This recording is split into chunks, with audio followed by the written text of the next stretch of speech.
Billionaire stormed his ex-wife's house on Christmas Eve in rage, until he saw her holding a newborn. Welcome to Secrets Narrated. Before we begin, drop a comment telling us which city you're watching from. We love seeing how far our stories travel. When the story ends, don't forget to rate it from 0 to 10 and share what you felt along the way. And if you enjoy emotional stories filled with twists and hidden truths, make sure to follow Secrets Narrated so you don't miss the next one. Now, sit back, relax, and enjoy every detail. The December wind cut through downtown Seattle like shattered glass, whipping around the steel towers that Declan Rowland had helped build. From the 42nd floor of his penthouse, the city sprawled beneath him in twinkling holiday lights, each one a reminder of celebrations he wouldn't be part of. Declan stood at the floor-to-ceiling windows, his reflection ghost-like against the glass. At 45, he still commanded attention with his imposing 6'3" frame, broad shoulders that filled his custom charcoal suit perfectly, and piercing green eyes that had intimidated boardrooms across 3 continents. His dark brown hair, now touched with distinguished silver at the temples, was perfectly styled despite the late hour. But tonight, those same features that projected power and control seemed hollow. The penthouse around him was a monument to success and isolation. Minimalist furniture, original artwork worth more than most people's houses, and technology that responded to his every command. Everything except the gnawing emptiness that had been his constant companion for the past 5 months. 5 months since Iris had signed the divorce papers. 5 months since he'd walked away from the only woman who'd ever seen past his wealth to the man beneath. His phone buzzed against the marble counter, displaying another invitation he'd ignore. Christmas Eve parties, charity galas, networking events disguised as holiday cheer. The social calendar of a man who had everything and felt nothing. Declan picked up his tumbler of 20-year-old whiskey, the amber liquid catching the city lights. He'd bought this particular bottle to celebrate a major acquisition. Instead, he'd opened it the night Iris moved out. Merry fucking Christmas, he muttered to his reflection. The silence pressed against him like a living thing. In the old house, their house, there would have been music playing softly, the scent of whatever Iris was baking, her laughter floating from another room. She'd always made spaces feel alive. This place felt like a beautiful tomb. He thought about calling someone, anyone, but his contacts list read like a business directory. Associates, clients, employees. When had his life become so sterile? When had he let ambition consume everything warm and real? The answer was obvious. It had been a gradual erosion year by year, deal by deal, until the man who'd once laughed freely had become someone who scheduled joy like a business meeting. Iris had tried to tell him. God, how she'd tried. "You're disappearing, Declan," she'd said during one of their final arguments. "Even when you're here, you're not here. I'm losing you to something I can't compete with." She'd been right. He'd been so focused on building his empire that he'd forgotten to live in it. The whiskey burned down his throat, but it couldn't touch the ice that had formed around his chest months ago. Outside, couples hurried through the wind-swept streets, arms linked, faces bright with anticipation. Tomorrow was Christmas. Families would gather, children would squeal over presents, and life would unfold in all its messy, beautiful chaos. And he would be here, alone with his achievements and his regrets. Unless, the thought hit him like lightning, what if Iris was alone too? What if she was sitting in their old house feeling the same crushing solitude? They'd always spent Christmas together, even before they were married. It had been their tradition. Maybe she missed it. Maybe she missed him.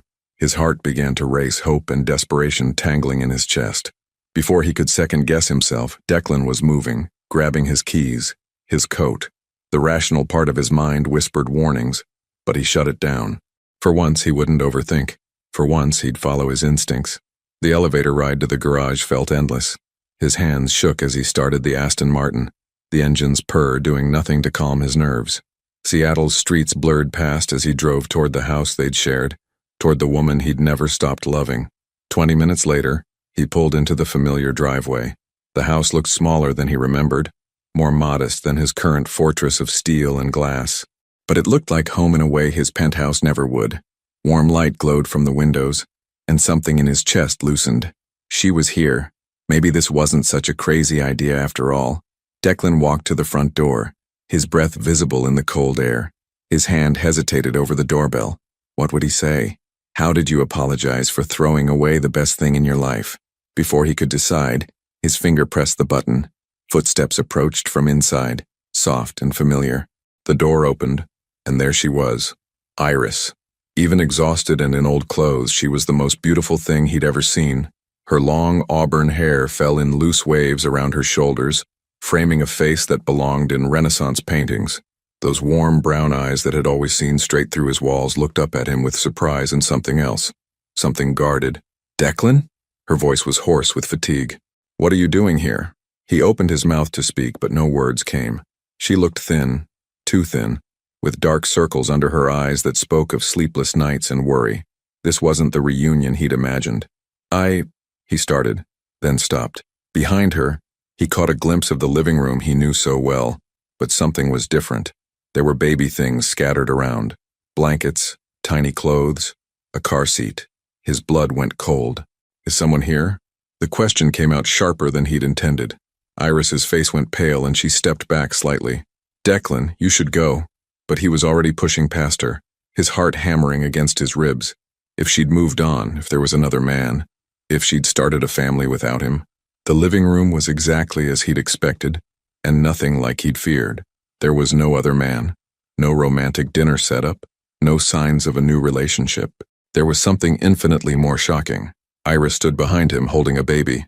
The child couldn't be more than a few days old, tiny and fragile, wrapped in a soft blue blanket. The baby's eyes were closed, small fists curled against its chest, completely oblivious to the bomb it had just dropped on Declan's world. He stared, his mind refusing to process what he was seeing. The timeline crashed through his consciousness like a freight train. 5 months since the divorce. 9 months since. "Declan," Iris said quietly, her voice steady despite the tears beginning to pool in her eyes. "Meet your son." The words hung in the air like smoke from a gunshot. Declan felt his knees buckle, and he gripped the back of the leather armchair he'd picked out 3 years ago, back when they'd furnished this house together, back when they'd talked about filling it with children someday. "My son," he repeated, the words foreign on his tongue. The baby stirred in Iris's arms, making a soft sound that pierced straight through Declan's chest. He'd imagined this moment 100 times during their marriage, holding his child for the first time, seeing Iris as a mother, building the family they'd dreamed about, but never like this, never in the wreckage of everything they'd destroyed. "His name is James," Iris said softly, adjusting the blanket around the tiny form. "James Noah. Noah, Declan's middle name." Even after everything, even after he'd walked away, she'd still given their son a piece of him. "Why didn't you tell me?" The question came out raw, broken. He couldn't look away from the baby, from James, from his son. Iris moved to the couch, sitting down carefully, protectively. "You made it very clear what you wanted, Declan. Freedom, no complications, no responsibilities tying you down." The accusation hit like a physical blow. "A baby isn't a complication, Iris. His voice cracked. "He's everything." "Is he?" Her eyes flashed with something between anger and pain. "Because 7 months ago, when I brought up starting a family, you said you weren't ready. You said children would interfere with your expansion plans. You said—" "I know what I said." The words tasted like ash. He remembered that conversation, how he'd dismissed her hopes with the casual cruelty of a man who thought he had all the time in the world. How he'd seen the light dim in her eyes when he'd said, "Maybe someday," for the 100th time. Iris stood up, pacing to the window, still cradling James. "I found out I was pregnant 2 weeks after you filed for divorce. 2 weeks after you told me you felt trapped, that marriage was suffocating you, that you needed space to figure out who you were." Each word was a knife between his ribs. He'd said those things, believing them in his arrogance, believing that success meant control, that love meant limitation. "I was going to tell you," she continued, her voice steady but her hands trembling slightly. "I called your office 3 times, but then I remembered what you'd said about children, about not being ready, about needing freedom." She turned to face him, tears threatening to spill. "So I made the choice for you. I gave you exactly what you asked for." Declan ran both hands through his hair, his perfectly styled appearance finally cracking. "You should have told me anyway." "Why?" The question was sharp, cutting. "So you could feel obligated to come back? So you could resent me and resent him for trapping you? So I could watch you count the days until you could escape again?" The truth of her words was devastating. Would he have come back out of duty rather than love? Would he have seen James as an anchor instead of a gift? "I loved you enough to let you go," Iris whispered. bouncing gently as James began to fuss. Even when it was killing me, Declan watched her soothe their son with practiced movements, and the realization hit him like a sledgehammer. She'd done this alone. The pregnancy, the birth, the sleepless nights, all of it. While he'd been conquering new markets and accumulating wealth, she'd been growing their child, loving their child, preparing to raise their child as a single mother. The birth? He said suddenly, his voice hoarse. Were you alone? Something flickered across her face. Vulnerability she quickly tried to hide. My sister flew in from Portland. She stayed for a week, but she'd been alone when it mattered. Alone and afraid and bringing his son into the world while he'd been sleeping in his sterile penthouse, completely oblivious to the miracle he was missing. Jesus, Iris. He sank into the armchair, the weight of his choices crushing down on him. I'm so sorry. Sorry doesn't give me back the 3 a.m. feedings, Declan. Sorry doesn't change the fact that I've been doing this by myself for 9 months. Sorry doesn't. Her voice broke, and she pressed her lips together, fighting for control. James chose that moment to let out a sharp cry, and Iris immediately began the careful dance of checking his diaper, his temperature, his hunger. Declan watched, feeling utterly useless, as she handled their son with the competence of someone who'd learned to be everything to this child. Can I help? He asked quietly.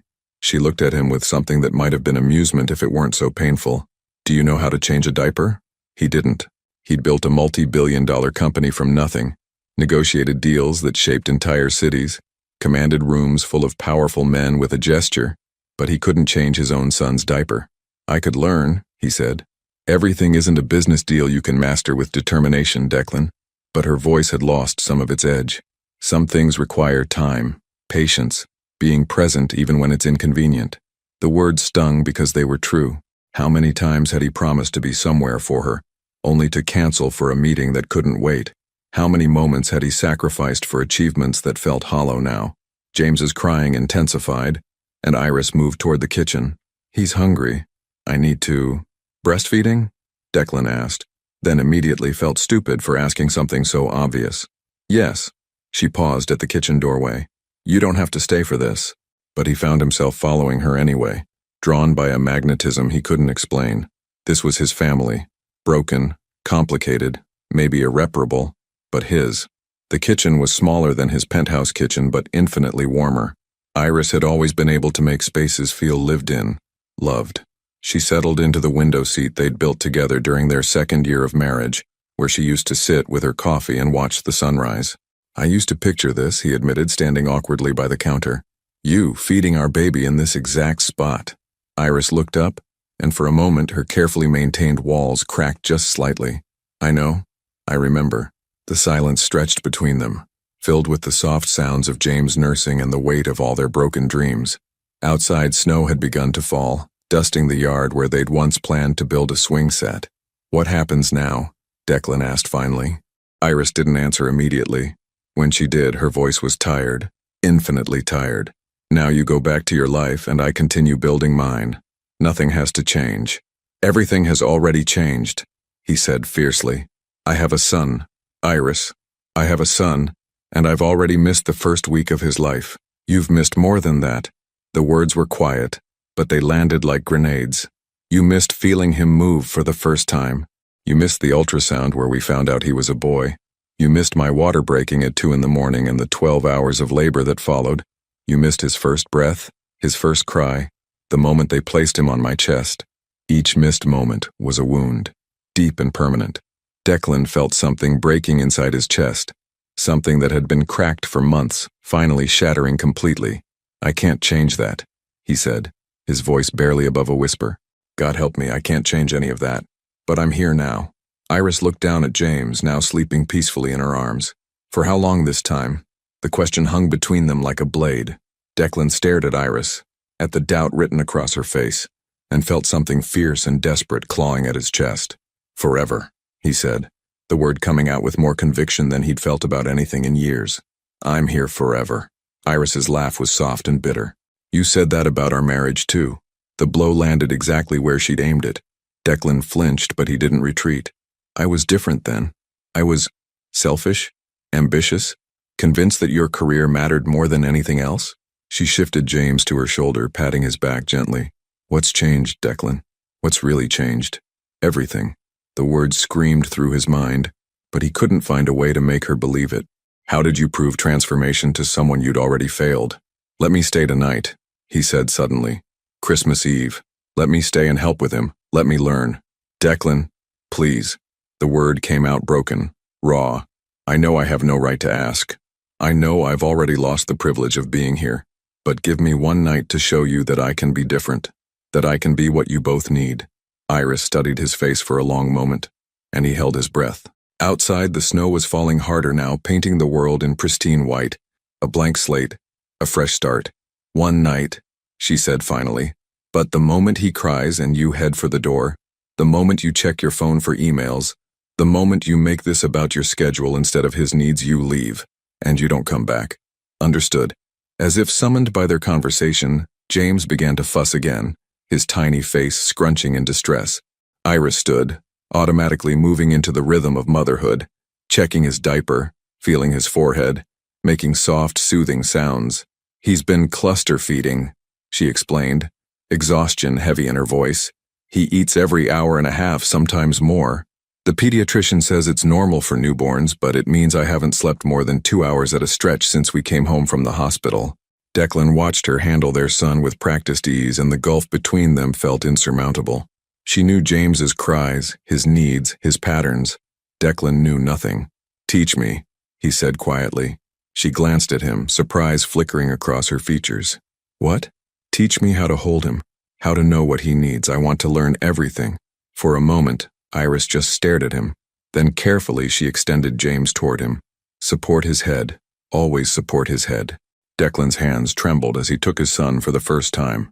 James was impossibly light, impossibly fragile, and Declan was terrified he'd break something precious beyond repair.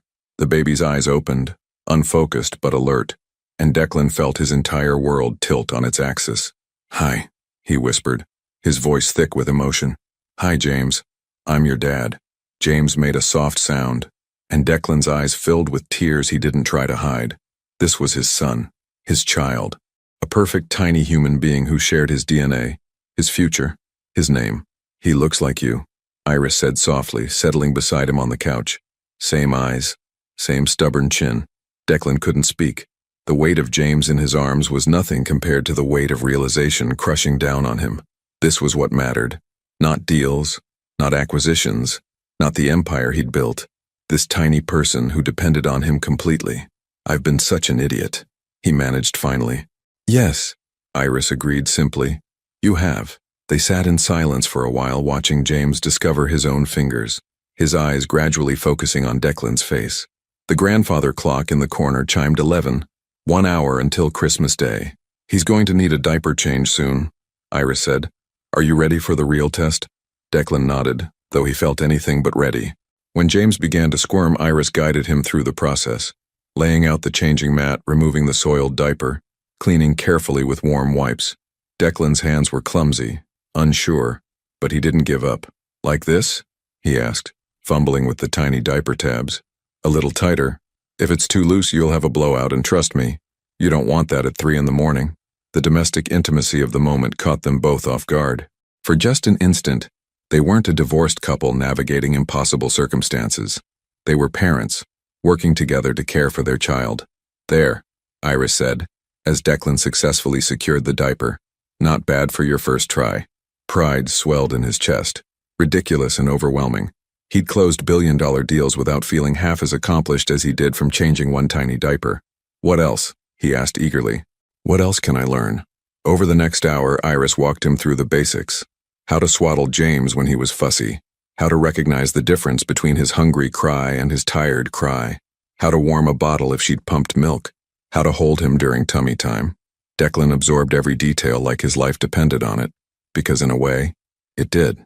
This was his chance. Maybe his only chance, to prove that he could be more than the man who'd walked away.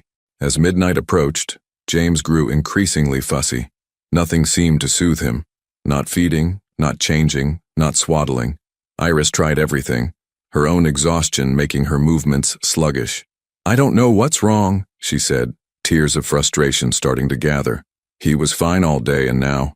Here, Declan said, reaching for James. Let me try. Iris looked uncertain but handed him over. Declan held his son close, feeling the tiny body trembling with distress.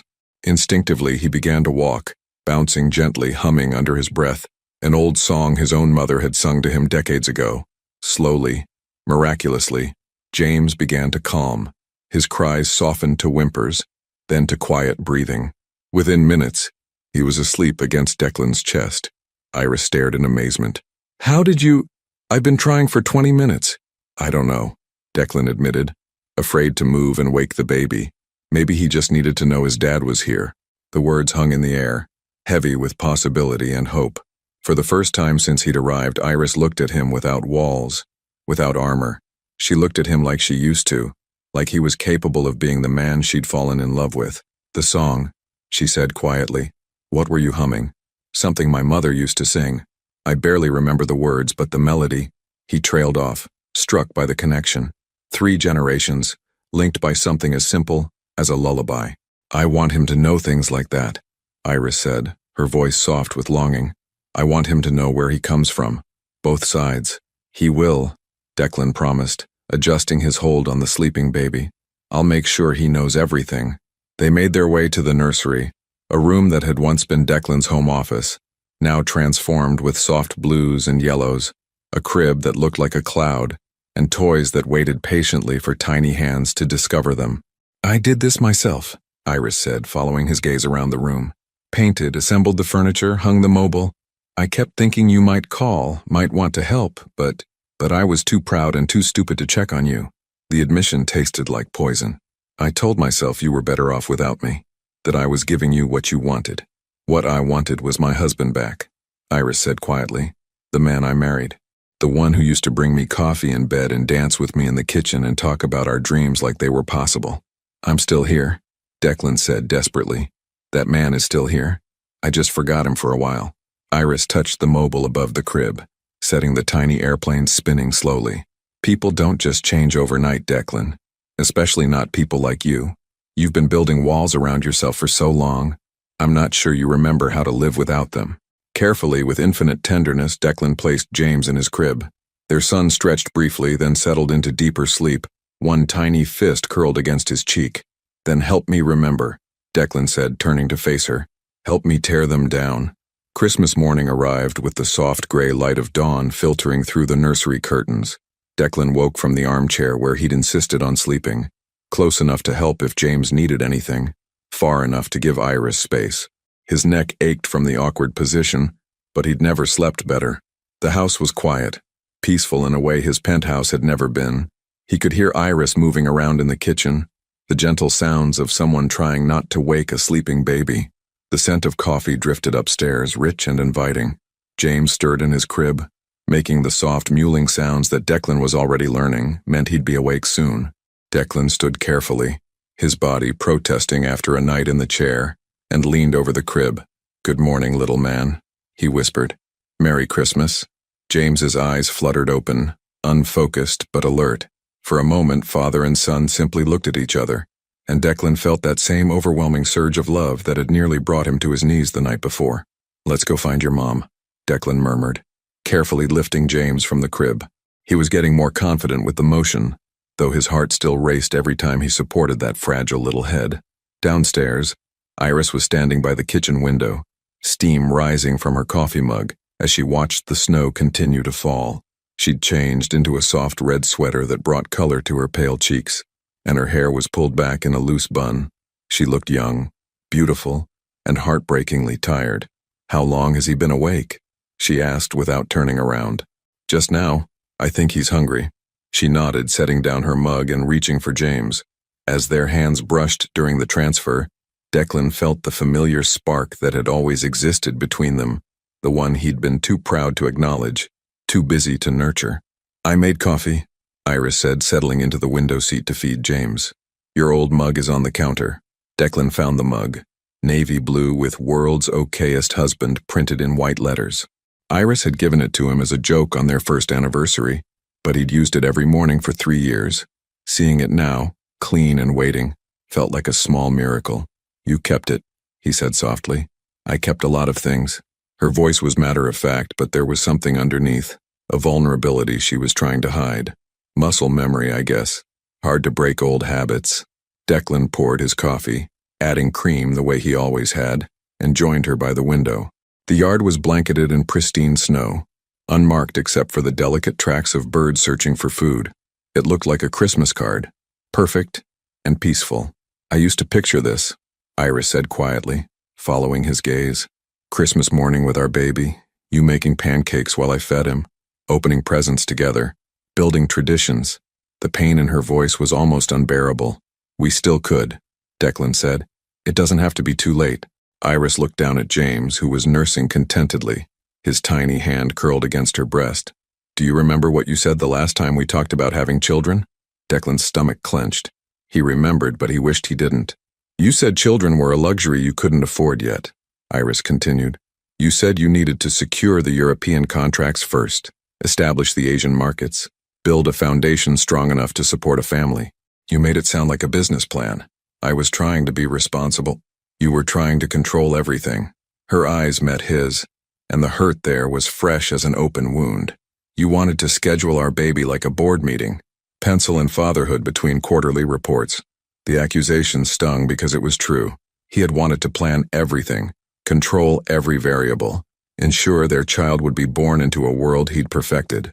He'd seen spontaneity as chaos, love as something that could wait for the right moment. I was scared, he admitted. Terrified, actually. My father was never around when I was growing up, always working, always chasing the next deal. I swore I'd be different, but I didn't know how to be different and still provide the way I thought I should. So you became exactly like him. The words hit like a physical blow. Declan set down his coffee mug with shaking hands. Yes. God help me, yes. They sat in silence for a while, watching the snow fall and listening to James's contented sounds. The Christmas tree in the living room twinkled with lights they'd strung together 3 Christmases ago, when they'd been young and in love, and convinced they had forever. He called last night, Iris said suddenly. Who? Your father, while you were sleeping. He'd heard about the baby somehow, probably from your assistant. Wanted to know if the child was really yours. Declan's blood ran cold. What did you tell him? Nothing. I hung up on him. Her voice was steady, but Declan could see the tension in her shoulders. But he'll keep calling. You know how he is. Declan knew exactly how his father was. Richard Rowland was a man who viewed everything, including family, as assets to be managed or liabilities to be contained. The idea of him anywhere near James made Declan's protective instincts flare to life. He won't get near either of you, Declan said fiercely. I promise you that. How can you promise that? Iris shifted James to her shoulder, patting his back gently. You work for him, Declan. Your entire company is built on his foundation, his connections, his approval. You've never stood up to him about anything that mattered. The truth of it was devastating. For 30 years, Declan had sought his father's approval, built his empire according to his father's vision, lived his life by his father's rules. Even his marriage had been filtered through the lens of what Richard Rowland would think, would approve of, would tolerate. That changes now, Declan said. Does it? Iris's eyes searched his face. Because 3 months ago, you canceled our anniversary dinner to fly to New York for one of his emergency meetings. You said it couldn't wait. It was the Morrison acquisition. It was always something, Declan. There was always one more deal, one more meeting, one more crisis that mattered more than us. Her voice broke slightly. Do you have any idea how many times I sat alone in restaurants waiting for you to show up?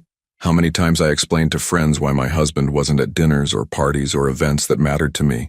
Each word was a knife, precisely placed and devastatingly accurate. He remembered those cancellations, the disappointed look in her eyes that he'd learned to ignore, the way she'd stopped planning things altogether because she couldn't count on him to be there. I thought I was building something for us, he said weakly. You were building something for yourself, and maybe for your father's approval, but not for us. Iris stood, cradling James against her chest. I need to change him. She moved toward the stairs, leaving Declan alone with his coffee and his regrets. Through the window, he could see children playing in the snow across the street, their parents watching from the porch, laughing and taking pictures. A normal family enjoying a normal Christmas morning. Everything he'd thrown away in pursuit of an empire that felt meaningless now. His phone buzzed on the counter. A text from his assistant. Urgent call from Tokyo. The Yamamoto deal needs immediate attention. For a split second, Declan felt the familiar pull, the adrenaline rush of being needed. of being the only one who could solve the problem. His fingers hovered over the phone. Then he heard James crying upstairs, and Iris's soft voice trying to soothe him. Without hesitation, Declan turned off his phone and headed for the stairs. Declan found Iris in the nursery, struggling to calm a fussy James while trying to manage a diaper change with one hand. Her movements were jerky with exhaustion, and he could see tears of frustration gathering in her eyes. "Here," he said softly, moving to help without being asked. "Let me hold him while you get everything ready." For a moment, Iris looked like she might refuse. Then James let out another sharp cry, and she gratefully handed him over. Declan immediately began the gentle bouncing motion that had worked the night before, humming softly under his breath. "The lullaby again," Iris observed, securing a fresh diaper with practiced efficiency. "I can't get it out of my head. It's like he responds to it." Declan watched James's face relax, his cries subsiding to soft hiccups. "Maybe it's genetic memory or something. Or maybe," Iris said quietly, "he just knows his father's voice." The words hit Declan squarely in the chest. His son knew his voice. Despite everything, despite the months of absence, the abandoned promises, the spectacular failure of his marriage, James somehow recognized him as family. "Iris," he began, but she was already moving past him, checking the time on her phone. "I need to call the pediatrician's office. He's been eating every hour instead of every 2 to 3 hours. That's not normal." Her voice carried the edge of a new mother's worry, magnified by handling everything alone. "What can I do?" Declan asked, still holding James, who had settled into peaceful alertness. "Nothing. You can't do anything. This is what I mean, Declan. Parenting isn't a problem you can solve with money or connections or business strategies. Sometimes babies just have off days and you have to ride it out." Before Declan could respond, the doorbell rang. They both froze. "Were you expecting anyone?" Iris asked. "No. Maybe it's carolers." But something cold and familiar was already settling in Declan's stomach. The doorbell rang again, longer this time, more insistent, the sound of someone who expected to be obeyed. "I'll get it," Declan said, handing James back to Iris. "Declan, wait," but he was already heading downstairs, dread building with each step.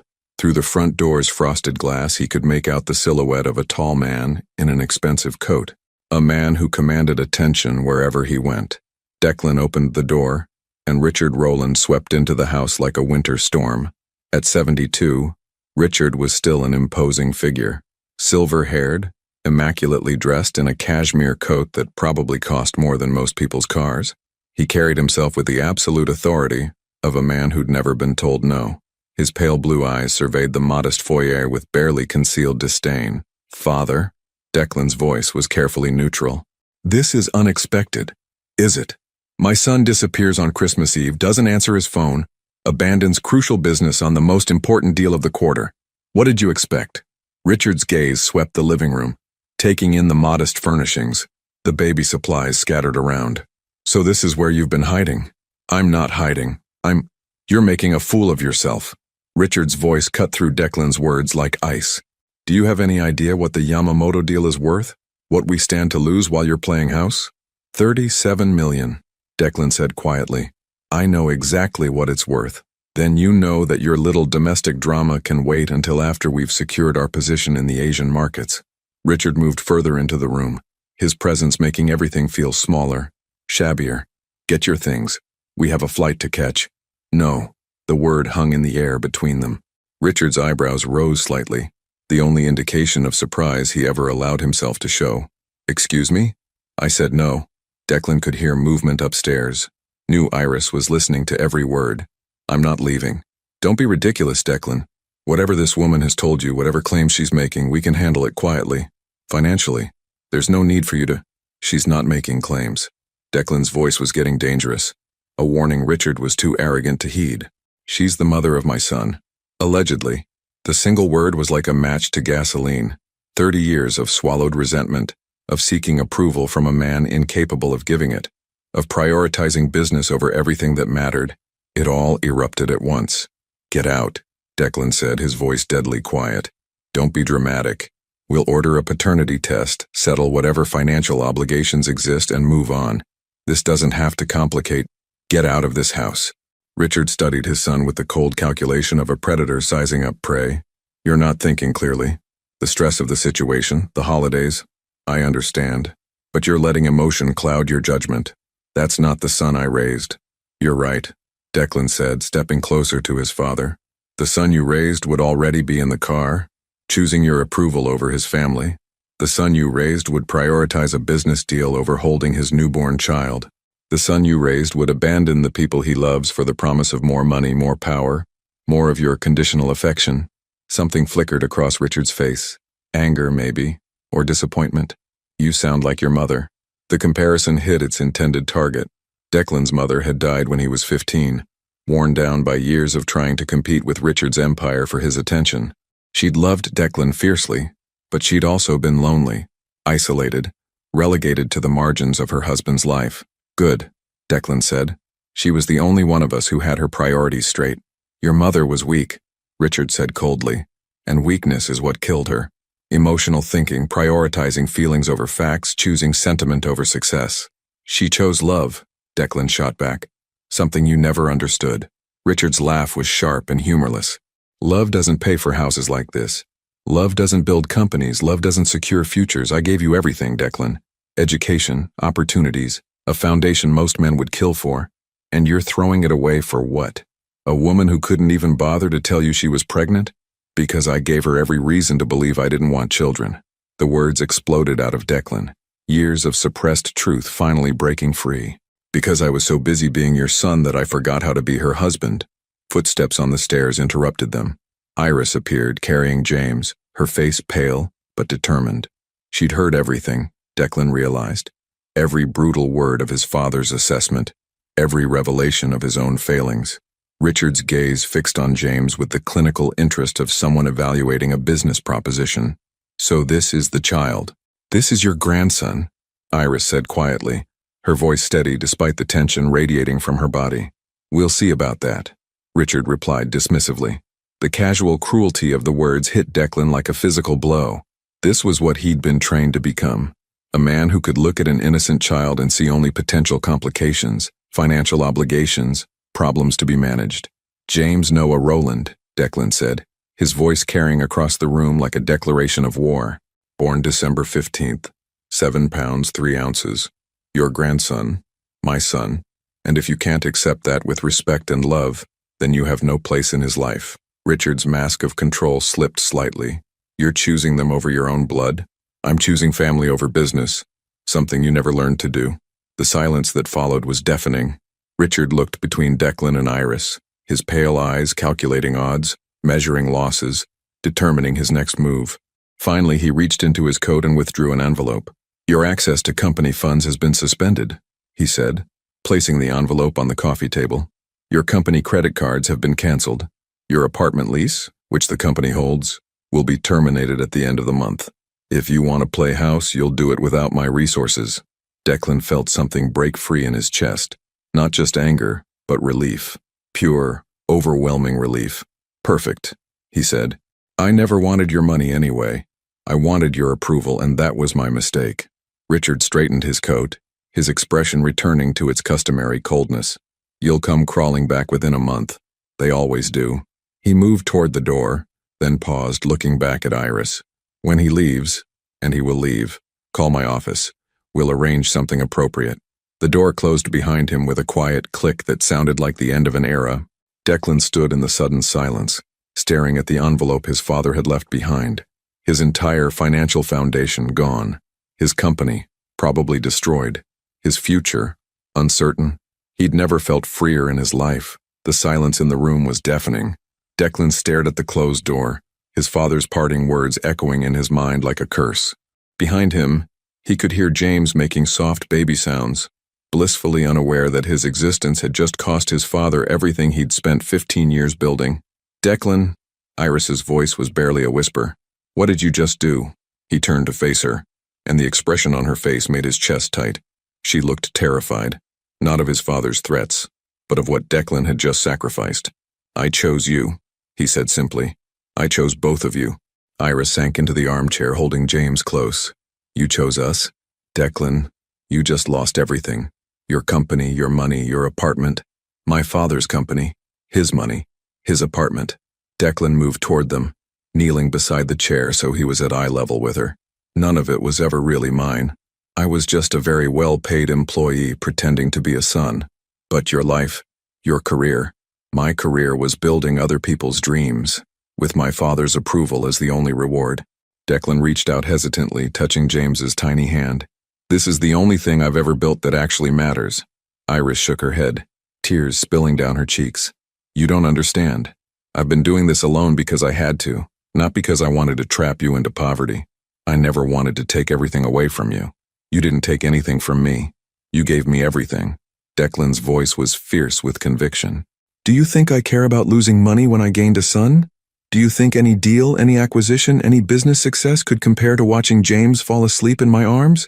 But how will we live? How will we provide for him? The practical concerns were pouring out now. The fears of a single mother who'd been calculating every expense, stretching every dollar. Diapers and formula and doctor visits and clothes he'll outgrow in weeks. We'll figure it out. Declan stood pacing to the window where the snow continued to fall. I have skills, experience. I can build something new, something that's actually mine this time. You're talking about starting over from nothing. I'm talking about starting over with everything that matters. He turned back to her, and she saw something in his eyes she'd never seen before. Not ambition or hunger for success, but peace. Iris, for the first time in my adult life, I feel free. Actually free. James began to fuss, and Iris automatically shifted him to her shoulder, patting his back in the rhythm that had become second nature. Free and unemployed are two different things, Declan. Are they? Because yesterday I had everything I thought I wanted, and I was miserable. Today I have nothing except you and James, and I've never been happier. Iris studied his face, searching for the cracks that would reveal this was just another temporary moment of sentiment, another promise that would crumble under pressure.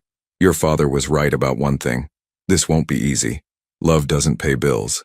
No, but love makes everything else worth paying for. Declan moved back to the chair, sitting on the arm so he could see both of them. I've spent so many years chasing money that I forgot what it was supposed to buy. Security, comfort, a future for the people I care about. But what good is any of that if you're too busy earning it to actually be with those people? Pretty words, Iris said, but there was less skepticism in her voice now. But what happens in 6 months when the novelty wears off? When James is teething and crying all night when I'm exhausted and cranky? When the bills pile up and we're eating ramen for the 3rd night in a row? Then we'll eat ramen together. Declan's answer came without hesitation. And I'll walk the floor with him while you sleep. And we'll figure out the bills because that's what parents do. They figure it out. James chose that moment to let out a particularly loud burp, causing both adults to laugh despite the tension. The sound broke something open between them, a small crack in the wall of hurt and doubt that had been building for months. He has good timing, Iris murmured, adjusting James in her arms. He's already smarter than his father, Declan agreed. Knows exactly when to lighten the mood. They fell into comfortable silence, watching James discover his own hands with the fascination of someone encountering magic. Outside, the Christmas morning snow was creating a world that looked clean and new, full of possibilities. I kept expecting you to check your phone, Iris said eventually. When your father mentioned the Tokyo deal, when he talked about millions of dollars at stake, I was waiting for you to excuse yourself to make just one quick call. Did you want me to? Part of me did, she admitted. It would have been easier, in a way, familiar. I'd know exactly where I stood. And now? Iris was quiet for a long moment, studying his face as if memorizing it. Now I'm terrified that I'm starting to hope again. The confession hit Declan like a physical blow. Hope.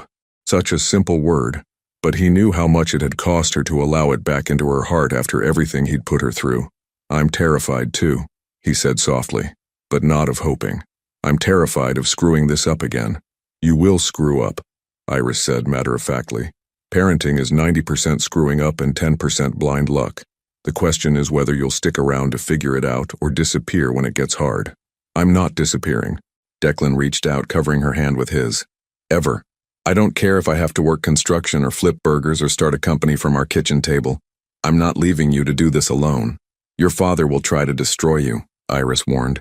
Men like Richard Rowland don't accept defiance quietly. Let him try. There was steel in Declan's voice, a determination forged in the fire of finally choosing the right side of a fight. I've got something he doesn't understand, something to fight for that actually matters. James made a soft sound, his tiny face scrunching in concentration, as he tried to focus on the Christmas lights twinkling in the window. The sight of his son discovering the world for the first time filled Declan with a fierce protectiveness he'd never experienced. "I want to give him everything," Declan said quietly. "Not money, or status, or material things.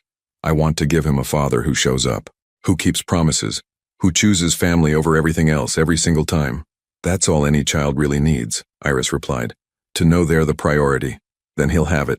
Declan looked at her, his green eyes serious and determined. "We both will." Iris felt something shift in her chest, a wall she'd built to protect herself starting to crack. For 9 months, she'd been preparing to do this alone. For 9 months, she'd convinced herself that she was stronger without him, that James was better off with one parent who was present than 2 parents with 1 foot out the door.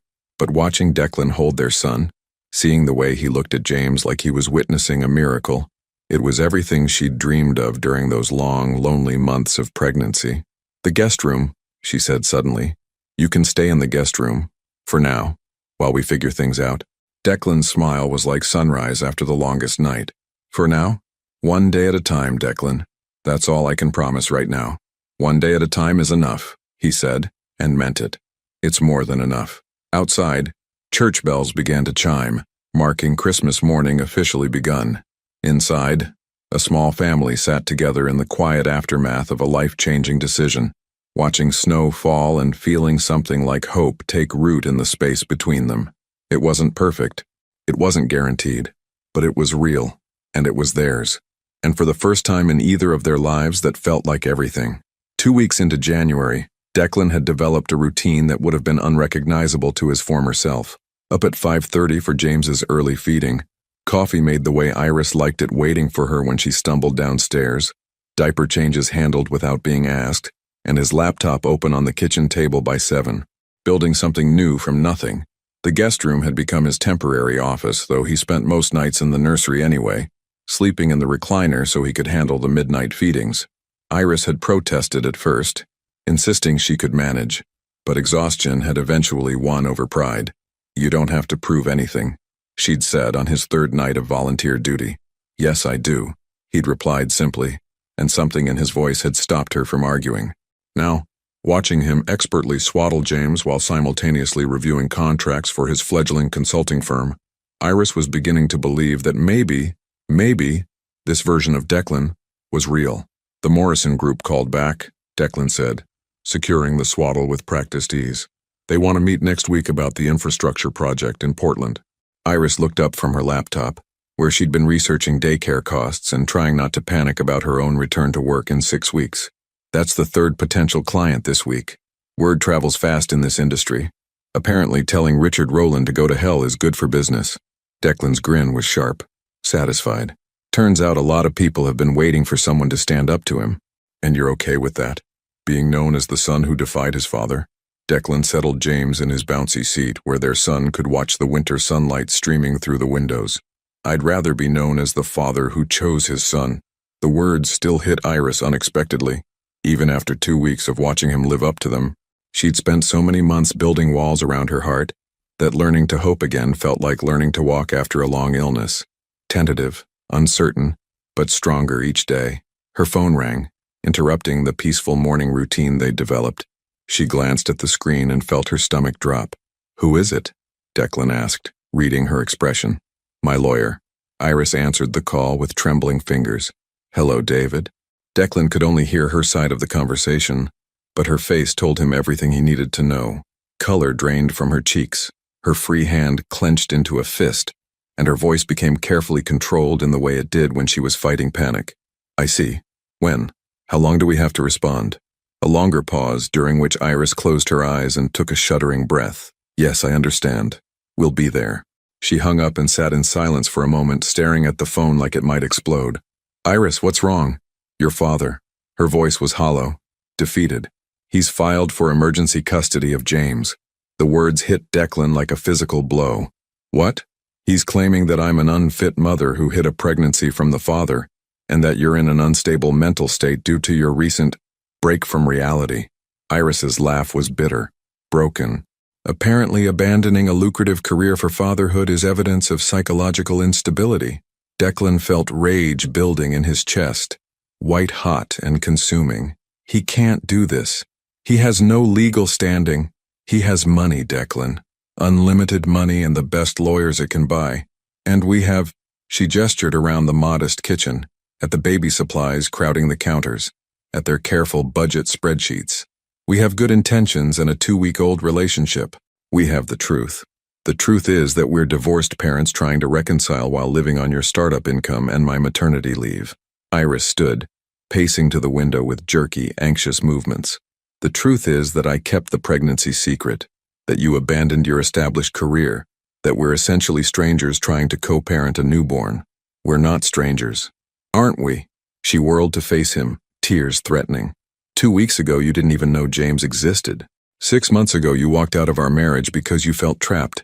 How does that look to a family court judge? Declan felt the walls closing in, the careful progress they'd made crumbling under the weight of reality. His father had found the perfect weapon, not money or business pressure, but the law itself, wielded by people who would see only the facts on paper, not the transformation that had happened in this house. There's more, Iris continued, her voice getting smaller. He's requesting supervised visitation only, pending psychological evaluations for both of us, and he wants James placed in temporary custody with a neutral third party. Who? Him. He's volunteering to provide a stable, financially secure environment while the court determines permanent placement. The calculated cruelty of it was breathtaking. Richard Rowland had found a way to take James while appearing to be the responsible party, the concerned grandfather stepping in to protect his grandchild from unstable parents. James chose that moment to start crying, his sharp wails cutting through the tension in the room. Declan moved automatically to comfort him, lifting his son from the bouncy seat and beginning the gentle rocking motion that usually soothed him. But James continued to cry, his tiny face red with distress, and suddenly Declan was overwhelmed by the magnitude of what they were facing. How could he protect his son from a man with unlimited resources and no conscience? How could he prove his worth as a father when everything he'd built his identity on had been stripped away? Hey, Iris said softly, moving to stand beside him. Let me. She took James, and within moments, his cries subsided to soft hiccups. The easy competence of her movements, the way James immediately relaxed in her arms, drove home the truth that Declan had been trying to ignore. She didn't need him to be a good mother. She'd been doing this perfectly well on her own. Maybe, he said quietly, the words tasting like ash. Maybe my father is right. About what? About me being unstable. About this being a mistake. Declan ran both hands through his hair, his carefully maintained composure finally cracking. Jesus, Iris, what if I'm just making everything worse? What if my being here puts James at risk? Don't you dare. Her voice was fierce, protective. Don't you dare let him get in your head like that. Look at the facts objectively. I abandoned my career on a whim, threw away financial security, cut ties with my only family. You chose love over money.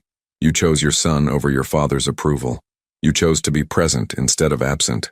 Iris shifted James to one arm so she could reach out and grab Declan's hand. Those aren't the actions of an unstable man. They're the actions of a father. A father who might lose his son because he doesn't have enough money to fight for him. They stood in the kitchen, the weight of the impossible choice pressing down on them. Outside, the world continued its normal rhythm. Neighbors heading to work, children building snowmen, life moving forward with the assumption that tomorrow would be better than today. What do we do? Declan asked finally. Iris was quiet for a long moment, her lawyer's mind working through possibilities, calculating odds, measuring their limited options against Richard Rowland's unlimited resources. We fight, she said finally. We get our own lawyer. We document everything. We prove that James is safe and loved and wanted here. With what money? I don't know. Her voice was small but determined. We'll figure it out. Sell things, borrow money, set up a GoFundMe if we have to. But we don't give up. Declan looked at her, really looked, and saw the woman he'd fallen in love with years ago. Strong, brilliant, fierce when it came to protecting what mattered. She'd been fighting alone for months, and now she was preparing to fight the most powerful man either of them knew. We fight, he agreed, pulling both of them into his arms. Whatever it takes. But even as he said the words, Declan could feel his father's shadow falling across their fragile new beginning, threatening to destroy everything they'd started to build. The law office of Martinez and Associates occupied a modest suite in downtown Seattle, a far cry from the marble and mahogany temples where Declan's father conducted business. But Elena Martinez had something Richard Rowland's high-priced attorneys lacked. She genuinely cared about families, not just billable hours. "I won't lie to you," Elena said, spreading the custody petition across her desk like evidence at a crime scene. "This is bad. Richard Rowland is filed in King County, where he has influence, and he's structured this brilliantly from a legal standpoint." Iris held James against her chest, his presence the only thing keeping her grounded as their lawyer dissected the ways they could lose him. Beside her, Declan sat rigid with controlled fury, his hands clenched so tight his knuckles were white. "What do we do?" Iris asked, surprised her voice came out steady. "We prove that James's best interests are served by staying with his parents, not his grandfather. We document the stable home environment you've created, Declan's transformation as a father, and most importantly," Elena paused, her dark eyes serious, "we prove that Richard Rowland's motivations aren't about James's welfare." "How do we do that?" Declan asked. "We find people willing to testify about who Richard Rowland really is. Former employees, business associates, anyone who's seen behind the public facade." Elena leaned forward.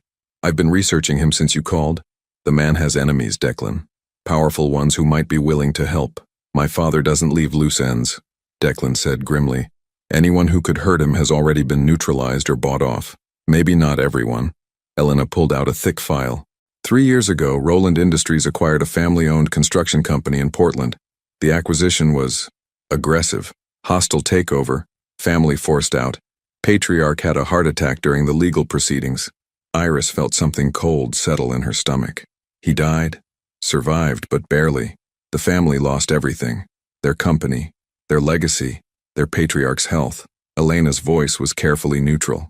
The daughter, Sarah Chen, is now a successful attorney specializing in corporate accountability. She's been building cases against companies like Rowland Industries for years. Declan frowned. "Why would she help us?" "Because she understands what it means to have Richard Rowland destroy your family. And because," Elena smiled slightly, "she's James's court-appointed guardian ad litem." The room went silent except for James's soft breathing and the distant hum of downtown traffic. "The judge appointed a guardian for James?" Iris's voice was barely a whisper. "Standard procedure in contested custody cases involving minor children. Someone independent to investigate and advocate for the child's best interests." Elena's smile widened. "Sarah Chen requested the assignment specifically." Declan felt hope flicker to life in his chest for the first time since David's call. "She's going to help us? She's going to investigate objectively. But given her history with your father," Elena left the implication hanging. Before anyone could respond, Elena's assistant knocked on the door. "Ms. Chen is here for the 3 o'clock. Perfect timing." Elena stood as the door opened. Sarah Chen entered like she owned the room. Compact, elegant, with sharp intelligence in her dark eyes and silver threading through her black hair. She wore a navy suit that spoke of success earned, not inherited, and when she looked at Declan, her expression was unreadable. "Mr. Rowland." Her voice was professionally neutral, but Iris caught the slight tightening around her eyes. "Ms. Caldwell, and this must be James." "Ms. Chen." Declan stood, uncertain how to handle someone who had every reason to hate his family name. "I understand you have history with my father." "History is one word for it." Sarah's smile was sharp as broken glass. "Devastation might be more accurate." The honesty was startling. Iris had expected professional politeness, careful neutrality. Instead, Sarah Chen seemed determined to lay all cards on the table. "I want to be clear about something," Sarah continued, moving to look out the window at the city skyline. "I requested this case because I have extensive experience with Richard Rowland's methods. I know how he operates, how he manipulates systems, how he uses law as a weapon." "And that helps James how?" Declan asked. Sarah turned back to them and Iris saw something fierce and protective in her expression. "Because James deserves better than becoming another casualty in your father's war games." She pulled out a tablet and stylus, settling into the chair across from them with practiced efficiency. "I need to understand the timeline. Everything, from the separation, to the reconciliation, to this custody filing." For the next hour, they laid bare their story. The breakdown of their marriage, Iris's hidden pregnancy, Declan's Christmas Eve confrontation, the revelation about James, the weeks of tentative rebuilding. Sarah listened without judgment, taking notes, occasionally asking for clarification. "The Christmas Eve incident," she said finally. "You went to Iris's house believing she'd moved on with someone else?" Declan nodded, shame heating his face. "I was angry, jealous. I thought she was celebrating without me, and instead you found her alone with a newborn." Sarah made a note. "How did that feel? Like I'd been hit by a truck. Like everything I thought I knew about myself was wrong. And now, 2 weeks later?" Declan looked at James, sleeping peacefully in Iris's arms, and felt the familiar surge of fierce protectiveness. "Now I can't imagine wanting anything else." Sarah studied him for a long moment. "Your father believes this is a temporary obsession, that you'll return to your old life once the novelty wears off." "My father is wrong.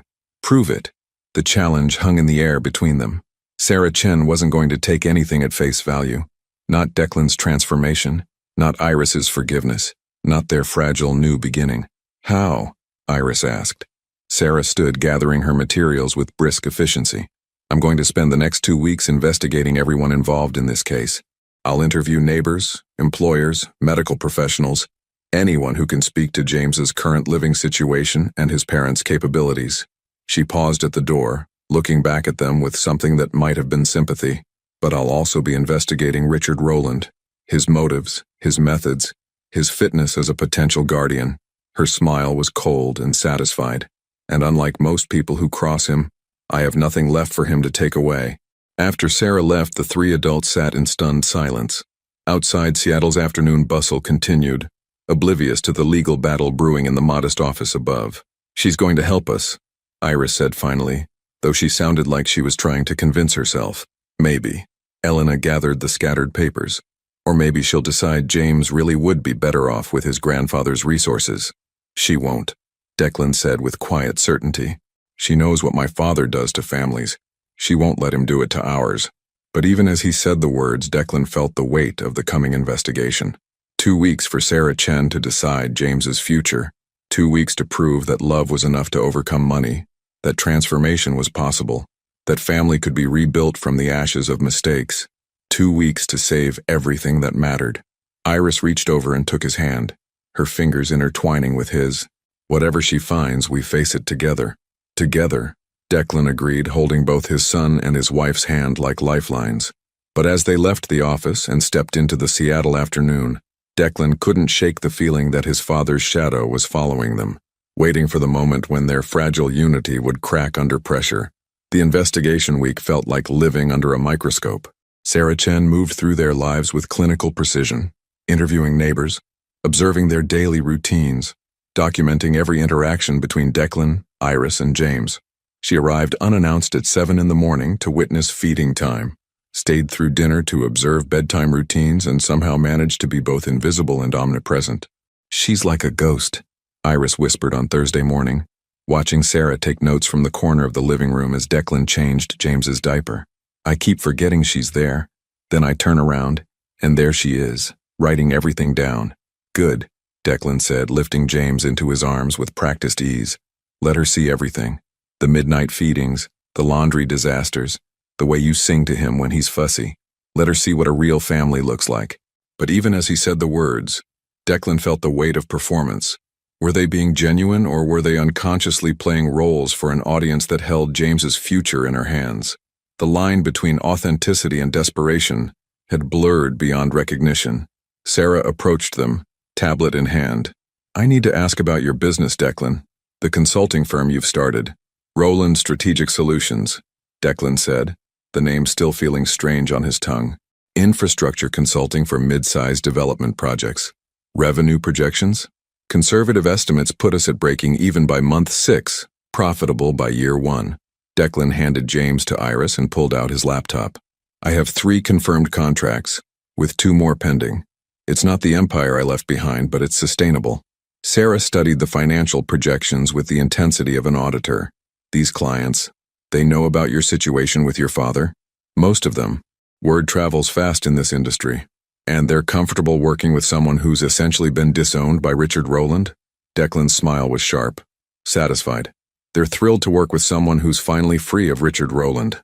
That afternoon, Sarah interviewed their neighbors, their pediatrician, even the grocery store clerks who'd seen them shopping for baby supplies.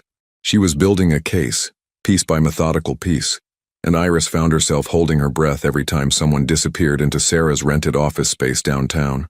Friday morning brought the blow they'd been dreading. "There's a problem," Sarah said, entering the house with an expression that made Iris's blood run cold. Richard Rowland has filed a motion claiming new evidence of parental unfitness. What evidence? Declan demanded. Sarah pulled out a manila folder, spreading photographs across the kitchen table like accusations. They showed Declan leaving the house at various times over the past week. Early morning, late evening, always carrying his laptop bag. He's claiming you're still prioritizing work over family, that you've been conducting business meetings during what should be family time, that your behavior hasn't fundamentally changed. Iris felt the world tilt beneath her feet. But those photos, he was going to client meetings. That's how you build a business. I know, but Richard's lawyers are spinning it as evidence that Declan reverts to workaholic patterns the moment there's pressure. They're arguing that he'll abandon family responsibilities the instant his business demands it. That's not what's happening, Declan said fiercely. I believe you, but perception matters in court. Sarah sat down heavily, suddenly looking every one of her 50-something years. There's more. Richard has hired a private investigator who's been documenting your routines, your interactions, even your stress levels. They have footage of arguments. What arguments? Iris interrupted. Sarah pulled out another photo. It showed Iris and Declan on the front porch 3 days ago, both gesturing animatedly. To an outside observer, it looked like a heated disagreement. In reality, they'd been debating whether James preferred Mozart or lullabies, laughing at their own intensity about something so trivial. Context doesn't matter in still photographs, Sarah said grimly. Richard's team is building a narrative of instability, of parents who can't agree on basic childcare decisions. The calculated cruelty of it was breathtaking. Richard Rowland had turned their attempt to build a life together into evidence against them, twisted their learning process into proof of incompetence. What else? Declan asked, his voice deadly quiet. Financial pressure. They're highlighting the contrast between James's current living situation and what Richard could provide. Private health care, elite education, financial security that you simply can't match. Money isn't everything, Iris said desperately. No, but it's something. And Richard's lawyers are very good at making it sound like everything. Sarah's phone buzzed and she glanced at it with growing alarm. We have a bigger problem. Emergency hearing. Monday morning. Richard's pushing for immediate temporary custody pending full investigation. The room went silent except for James's soft breathing from his bouncer. He was sleeping peacefully, oblivious to the legal storm brewing around him, unaware that Monday might be the last day he lived with his parents. He's not going to wait for the investigation to conclude, Declan realized. He's going to force a decision before we can build our case. Exactly. He knows time favors you. The longer James stays with you two, the more obvious it becomes that he's thriving here. So he's accelerating the timeline. Iris felt panic rising in her throat, threatening to choke her. What do we do? Sarah was quiet for a long moment, staring at the photographs that had been weaponized against them. When she looked up, her expression was resolved. Dangerous. We fight dirty, she said simply. What do you mean? I mean we stop playing defense and start playing offense. I've been investigating Richard Rowland this week too, and I've found some very interesting information about his fitness as a potential guardian. She pulled out another folder, this one significantly thicker. Did you know that Richard has a history of using family members as leverage in business deals? That he's threatened to cut off grandchildren from their trust funds to force compliance from his adult children? Declan felt something cold settle in his stomach. I didn't know he'd done it to others, but it doesn't surprise me. There's more.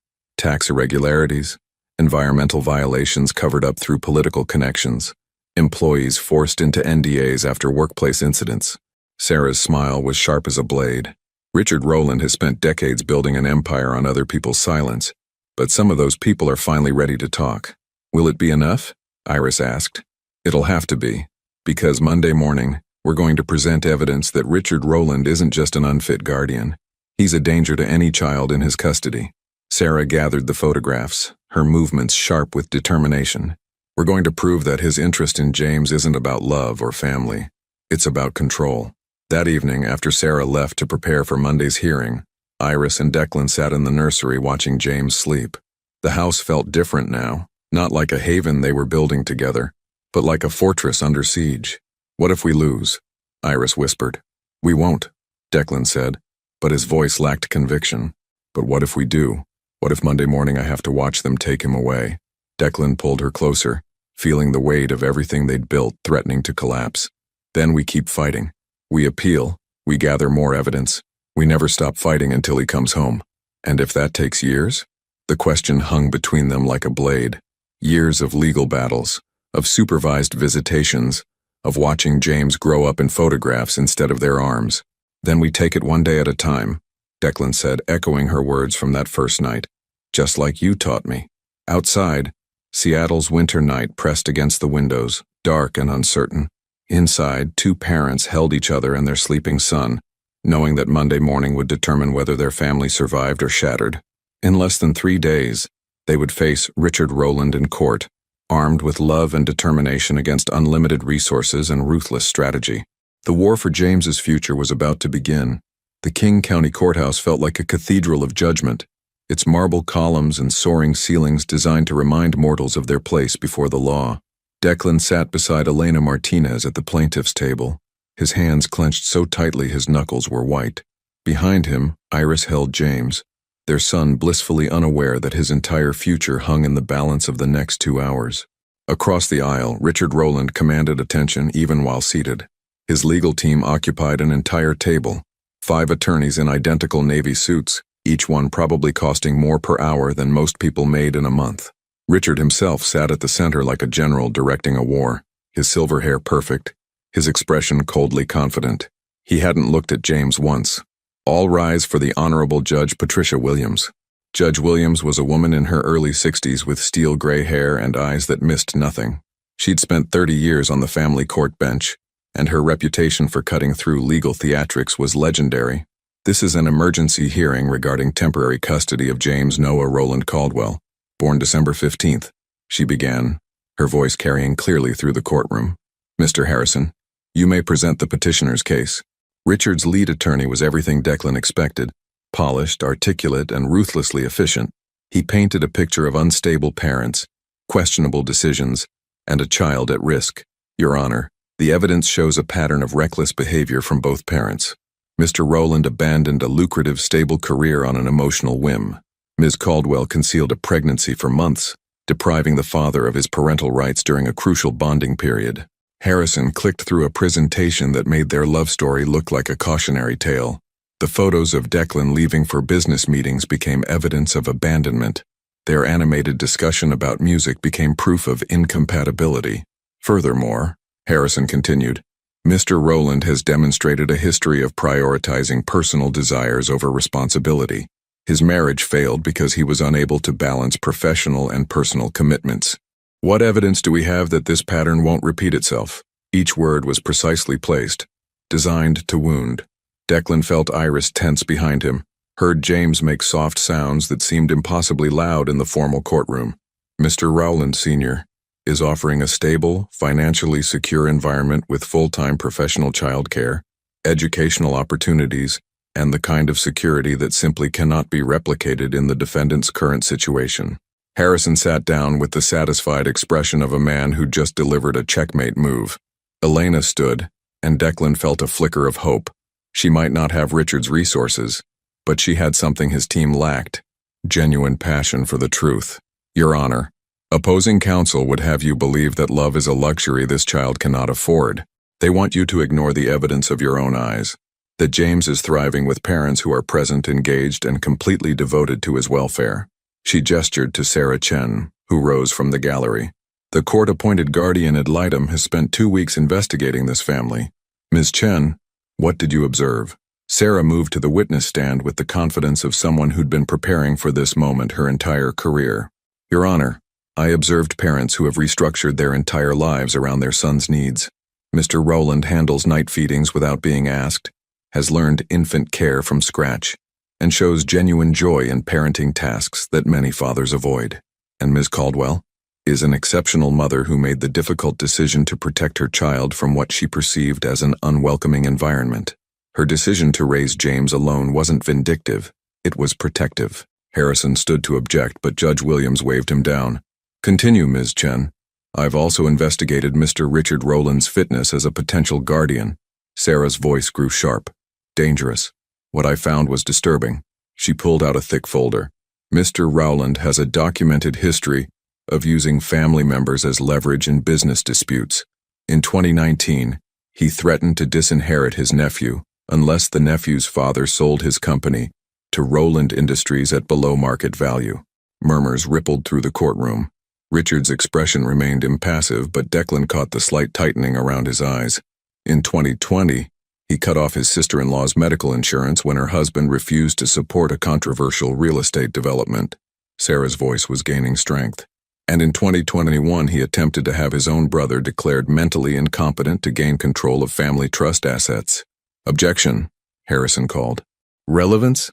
Your Honor, Sarah continued. These actions demonstrate a pattern of using vulnerable family members as tools for personal gain.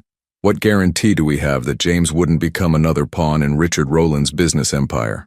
Judge Williams leaned forward. Mr. Harrison, how does your client respond to these allegations? Harrison conferred quickly with Richard, then stood with less confidence than before.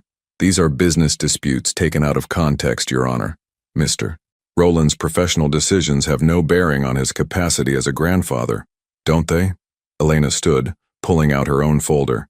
Your Honor, I have testimony from 3 former employees willing to describe Mr. Rowland's methods of family management. What followed was devastating. Former executives described a man who viewed family relationships as contracts to be enforced, who withdrew affection as punishment, and used financial dependency as control. The picture that emerged was of someone incapable of unconditional love, the very thing a child needed most. Furthermore, Elena continued, we have evidence that Mr. Rowland's interest in James isn't paternal, it's punitive. This custody suit was filed within hours of Mr. Declan Rowland choosing his family over his father's business interests. This isn't about James's welfare, it's about punishment. Richard finally stood, his composure cracking for the first time.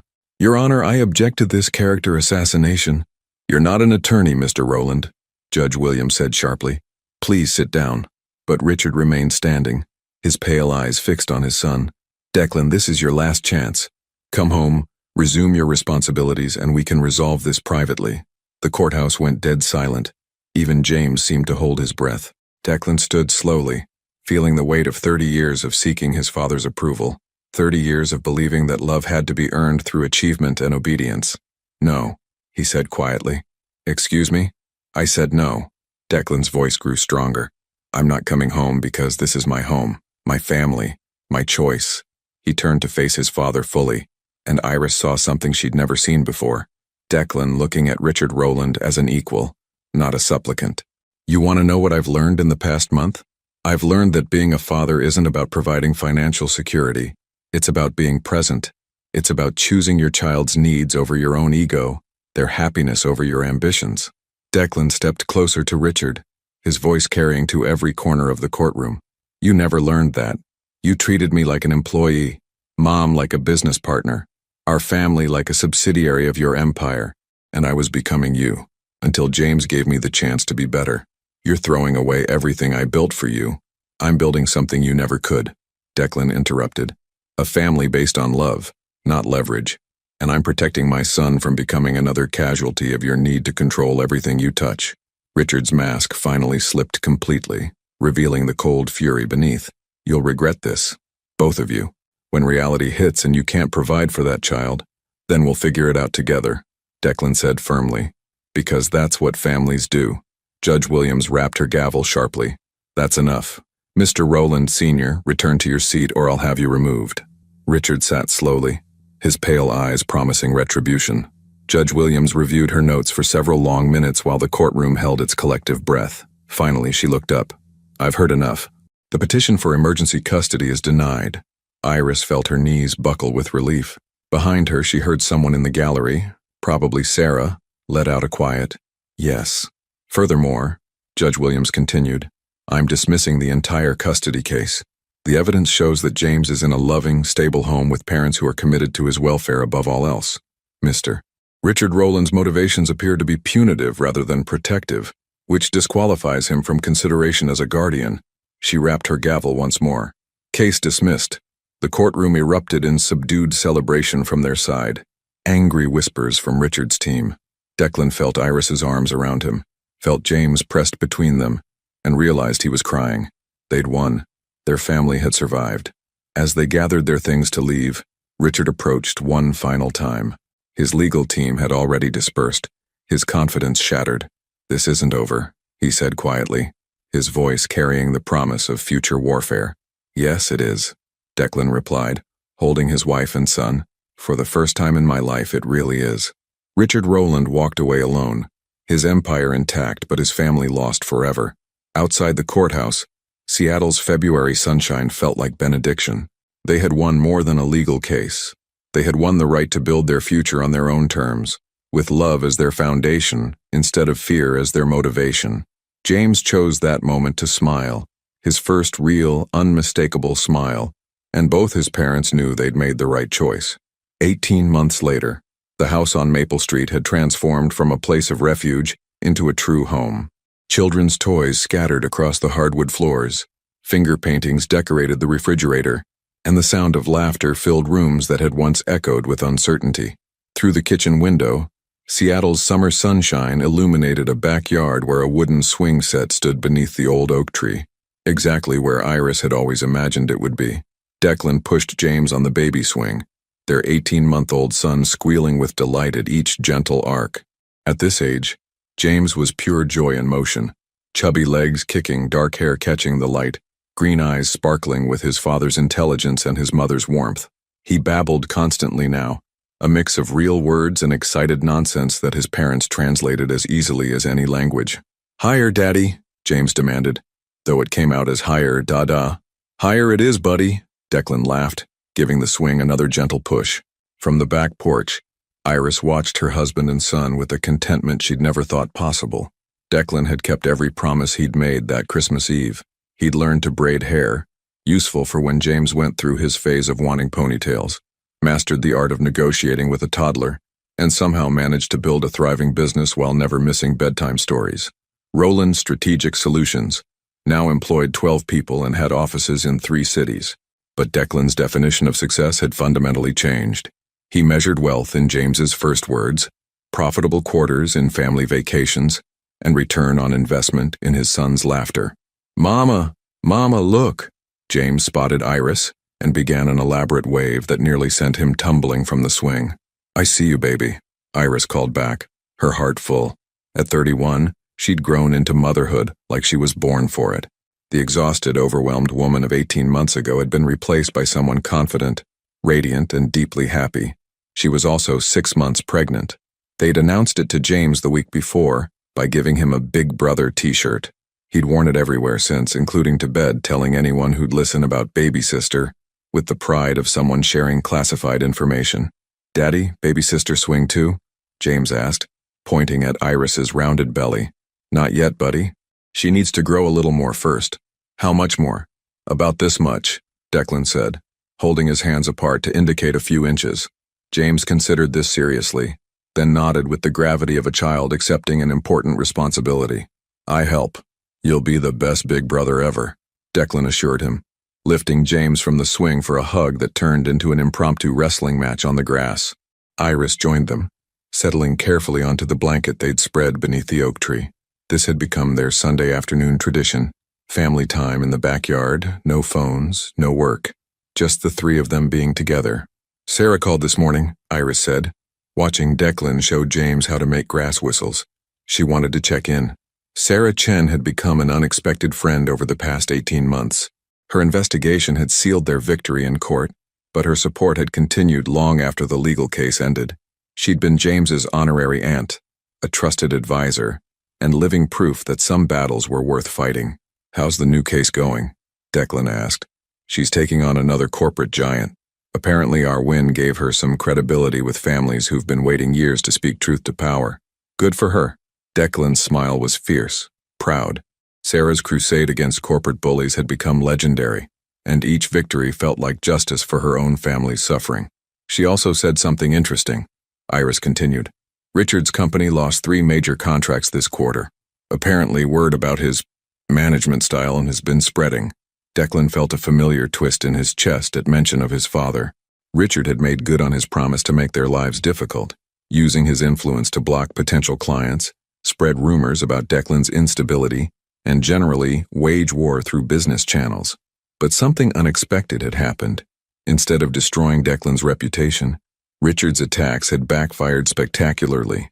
Business leaders who'd suffered under his tactics for years rallied around his son. Competitors who'd been looking for an excuse to challenge Rowland Industries found their opening. Richard Rowland's empire wasn't crumbling, but it was certainly less secure than it had been 2 years ago. "Do you ever regret it?" Iris asked quietly. "Walking away from all that power?" Declan looked at James, who was now trying to teach a butterfly to land on his finger with the serious concentration of a scientist. "Not for a second. Even when the contractors were late on the Patterson project and we were eating cereal for dinner because I forgot to grocery shop. Especially then." Declan leaned over to kiss her temple. "Those were real problems, Iris. Human problems. Not the manufactured crises that used to keep me awake at night." James succeeded in getting the butterfly to land on his outstretched finger and immediately froze, eyes wide with wonder. "Mama, Daddy, look, pretty." "It's beautiful, sweetheart," Iris whispered, afraid to speak too loudly and scare the delicate creature away. They sat in perfect silence, watching their son experience magic. The butterfly stayed for perhaps 30 seconds before floating away, but James's face glowed like he'd just witnessed a miracle. "I wish Grandma could see him," Iris said softly. Declan's mother would have adored James. She would have spoiled him with attention, read him stories for hours, and filled his life with the unconditional love she'd tried to give her own son before Richard's ambitions consumed their family. "She can," Declan said simply. "I feel her sometimes when he laughs, like she's here, making sure he knows what real love looks like." The sun was beginning to set, painting the sky in shades of orange and pink that would make for another perfect family photo. But they didn't reach for their phones. Some moments were too precious to capture. They could only be lived. "Daddy, story time?" James asked, climbing into Declan's lap with the confidence of a child who'd never doubted his place in his father's arms. "What story do you want tonight?" "The Christmas story." James's favorite bedtime story wasn't about Santa or reindeer. It was about the night Daddy came home and found out about his baby boy. Declan had crafted a child-appropriate version that emphasized love conquering all obstacles, family choosing each other, and how sometimes the best gifts come, wrapped in surprises. "Once upon a time," Declan began, his voice taking on the cadence of familiar ritual, "there was a daddy who thought he had everything, but he was very, very wrong." As the story unfolded, Iris felt tears of gratitude threaten to spill. This was the life she'd dreamed of during those lonely months of pregnancy. This was the family she'd hoped for but been afraid to believe in. James fell asleep in his father's arms before the story ended, his small body completely relaxed with the security of absolute love. Declan continued the tale anyway, his voice soft in the gathering twilight because some stories deserve to be finished even when the audience was sleeping. "And they lived happily, not ever after, but ever during," he concluded. "Because real love doesn't wait for perfect endings. It chooses happiness every single day." Later, after James was tucked into his crib and the house had settled into peaceful quiet, Declan and Iris sat on their front porch swing, watching stars emerge in the darkening sky. "No regrets?" Iris asked, echoing her earlier question. "Only one," Declan admitted. Iris felt her heart skip. "What?" "I regret that it took me so long to understand what really mattered. I regret all the time we lost, all the moments I missed because I was chasing things that turned out to be shadows." He took her hand, intertwining their fingers in a gesture that had become as natural as breathing. "But maybe we needed that time," Iris said thoughtfully. "Maybe you needed to walk away to understand what you were walking away from. Maybe I needed to be strong on my own before I could be strong with you." "Maybe," Declan agreed. "Or maybe we're just really good at making the best of my spectacular mistakes." Iris laughed, the sound carrying across their quiet neighborhood where other families were settling into evening routines, where other love stories were being written one ordinary moment at a time. "I love our life," she said simply. "Even the chaos, the sleepless nights, the constant negotiations with a tiny dictator who refuses to eat anything but goldfish crackers. Especially the chaos." Iris leaned against his shoulder, feeling their daughter kick gently against her ribs. "It's real, Declan. Messy and imperfect and absolutely real." Above them, the first stars appeared, bright points of light in the vast darkness. Somewhere in the city, Richard Rowland was probably working late in his empty penthouse, surrounded by the monuments to success that had cost him everything that actually mattered. But here on Maple Street, in a house filled with children's laughter and finger paintings and the daily chaos of a family choosing each other again and again, love had won. It had taken a Christmas Eve confrontation, a legal battle, and the courage to choose heart over empire. But they'd built something that couldn't be bought or sold or leveraged. They'd built a family. And as Declan watched his pregnant wife doze against his shoulder while their son slept peacefully upstairs, he knew with absolute certainty that he was the richest man in Seattle, not because of what he owned, but because of what owned him, completely, joyfully, forever. The swing creaked gently in the summer breeze, marking time in a house where love lived, where promises were kept, and where every day was a choice to build something beautiful together. Some stories end with dramatic declarations and sweeping gestures, but the most important stories, the ones about real love, lasting love, end with quiet moments on front porch swings, with children sleeping safely upstairs, with the simple decision to choose each other again tomorrow. Declan had learned the difference between success and significance, between having everything and having what matters. In walking away from his father's empire, he'd discovered his own, built not on power and control but on presence and love. Would you have made the same choice? Given up financial security for family, wealth for love, a guaranteed future for an uncertain but authentic present? Your participation means a lot to the channel. Please share your thoughts in the comments. Thank you for watching. If you enjoyed the story, please subscribe to our channel and leave a comment below letting us know what you thought. Your feedback and support mean a lot to us. Stay tuned for more exciting stories.